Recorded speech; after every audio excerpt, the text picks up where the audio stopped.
Hello everyone, I'm Matt Camp and welcome back inside the Continental Classic. Before we look ahead to the final week of wrestling's best tournament, with 10 competitors still alive, we have to review last week's action, and we'll start with the Holiday Bash episode of Dynamite. And we go to the Blue League. We begin with the Hurt Syndicate's Shelton Benjamin taking on the Beast Mortos. Now, Shelton Benjamin was coming off an idle week and was looking to bring the hurt, while Beast Mortos was trying to get his first points of the C2. This first time ever matchup gave us plenty of heavy shots, but in the end, Benjamin got the victory and 3 huge points. Let's stay in the Blue League and move to Christmas Collision. The Beast Mortos had to get right back to action as he was in there against Mark Briscoe. Now, Mark Briscoe was trying to continue his stunning comeback in his second ever Continental Classic. And the comeback did continue for Briscoe, who earned his 3rd straight win to get the all-important 9 points. As we stay on Christmas Collision in the Blue League, it would be Daniel Garcia, the TNT champion, taking on Shelton Benjamin of the Hurt Syndicate. Could Shelton continue his winning ways from earlier in the week, or would the great second year of Daniel Garcia in the C2 continue? As you'd expect, both men very hungry in this one. A tremendous back and forth affair kept 3 points in the balance throughout. Benjamin appeared to be in control late, but Garcia went back to the jackknife to get a huge win. After the match, the scene turned into utter chaos, with the rest of the Hurt Syndicate coming down to attack Garcia, only for Mark Briscoe and Swerve Strickland to make the save. Before we move on to the final week of Blue League action, let's take a look at where everybody stands and the clinching scenarios for World's End. Mark Briscoe is in the clubhouse, as they say. His league play is done. He sits at 9 points, but he's not in yet. He'll be watching closely on Dynamite because Kyle Fletcher also sits at 9 points with a chance to clinch this week. Right behind him, Okada and Daniel Garcia both sit at 7 points and remain alive. And Shelton Benjamin, also at 6, stays alive in the tournament but has some work to do. The Beast Mortos finishes his tournament with 0 points. And now let's take a look at the final Blue League matches that are happening on Dynamite on 34th Street. For the first time ever, it will be 2 veterans who have yet to stand across from each other in one-on-one action. The Rainmaker, Kazuchika Okada, sits with 7 points. Can he keep his championship defense hopes alive, or does Shelton Benjamin bring the hurt? Also, we will see, again in a first-time matchup, Kyle Fletcher taking on Daniel Garcia. Will Kyle get the 1 point he needs to move on to the C2 semifinals, or does Daniel Garcia exercise the demons of last year's C2 and continue the best month of his career? And now that brings us to the clinching scenarios for the Continental Classic semifinals in the Blue League. Mark Briscoe is done with tournament play. He sits at 9 points. He'll need a draw between Shelton Benjamin and Kazuchika Okada and a Daniel Garcia win to get in. Meanwhile, Kyle Fletcher sits at 9 points. He needs just a single point, that would be a draw against Daniel Garcia, to punch his ticket to World's End and the Continental Classic semifinals. Let's hear from the protostar, Kyle Fletcher. Danny Garcia, I'm sorry, but you're in the unfortunate position of coming up against me in your final block match, and I'm sorry, but this Wednesday, all I need to do is get 1 singular point. You need to beat me, and I'm sorry, but just like last year, I am sending you home packing because it is my destiny. The protostar Kyle Fletcher is winning this whole damn thing, and there is nothing that you can do about it.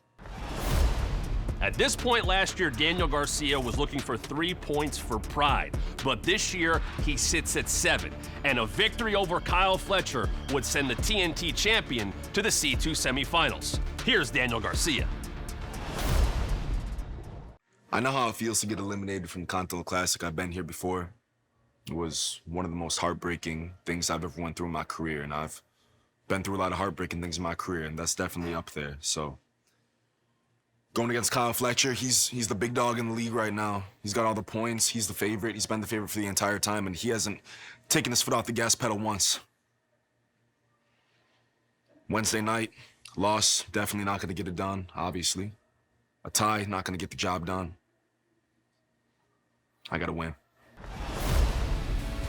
The Continental Champion Kazuchika Okada sits at 7 points, and if he wants to keep his championship defense hopes alive, he needs to beat Shelton Benjamin to move to the C2 semifinals. Benjamin needs a win and help to get to 9 points to keep his C2 hopes alive. We move on to the Holiday Bash Rampage, where Brody King was looking to get back on track after 2 straight losses in the C2, taking on Commander. And no, you could not have a bigger difference in styles. However, Commander's continued fight and unbelievable inspirational story was on full display in this one. However, Brody King, realizing he did not want his C2 to end any earlier than it did last year, was able to get the victory, get back in the win column, and stay alive in the Continental Classic. Moving over to Christmas Collision, we got to see something special. Something that had only happened 10 times before in the last decade. The history-altering rivalry between Ricochet and Will Ospreay came to the Hammerstein Ballroom for the very first time. It was also Ricochet's first time inside the historic venue, and unfortunately for him, he did not get the reception he was hoping for. And maybe that played into his actions throughout this matchup. These two reminded us of why they'll be lifetime rivals, although we saw a different side of Ricochet, which would come into play at the end of the match. He would use the referee multiple times to escape a loss, and eventually use those distractions to hit a spirit gun on Ospreay and earn a less than honorable victory. When you take into account all the issues Darby Allin has had with Claudio Castagnoli and the Death Riders, this match felt like it meant more than an entire tournament. Castagnoli had been stalking Allin throughout the C2, so this was his chance to do real damage on an already wrecked Darby. Of course, Allin's never-say-die attitude made him hard to keep down until Claudio went to brass knuckles behind the referee's back to get the dirty victory. And heading into the final week of tournament action, let's take a look at the updated Gold League scenarios. 5 of the 6 competitors are still alive in the Gold League, and we will start with the 2 men on top, Claudio Castagnoli and Ricochet. Both men with 9 points. And both men just need a draw in their final match to get to World's End. However, Claudio has to take on Commander, and Ricochet takes on Darby Allin. Meanwhile, we will see Will Ospreay and Brody King, both at 6 points, face each other on Dynamite. Both need a win to stay alive. Let's hear first from the Aerial Assassin.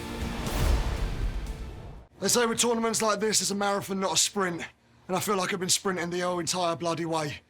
So Wednesday, it's must win. It's 3 points or going home empty-handed. I don't plan on doing that. Let's show everyone why I'm on another level.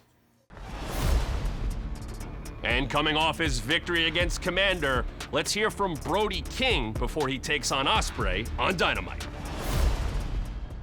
This Wednesday, final night of the C2. There's a lot that needs to happen for me to continue, but I got 6 points and Will Ospreay in my way. Just violence. And coming up at World's End, we'll see both the semifinals and finals of the Continental Classic.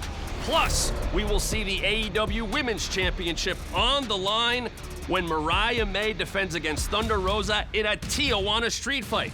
Plus, it'll be for the Dynamite Diamond Ring. At World's End, when MJF meets Adam Cole, Mercedes Moné takes on Chris Statlander for the 2nd time with the TBS title on the line. Konosuke Takeshita of the Callis family defends the international title against powerhouse Will Hobbs. And with the AEW title on the line, the Death Riders' Jon Moxley has to face Orange Cassidy, Switchblade Jay White, and Hangman Page to walk out of Orlando with the AEW Championship. I'm Matt Camp. Enjoy wrestling's best tournament. This has been Inside the Continental Classic.